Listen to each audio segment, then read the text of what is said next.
Hey everyone, welcome back to my another video, and today I'll show you a solo farming method in Arc Raiders with almost zero risk, so you can loot safely and make steady progress.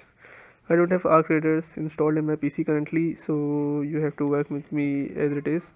I won't be showing you anything, I will be just telling you everything about it. So make sure to listen closely. First, always spawn on the outer edge of the map, avoid hot drop zones and high traffic areas.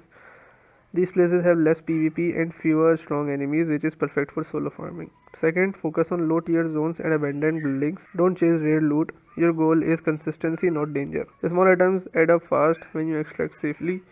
Third, use stealth over speed. Walk instead of sprinting. Listen carefully and avoid shooting unless you must. Noise attracts both machines and players.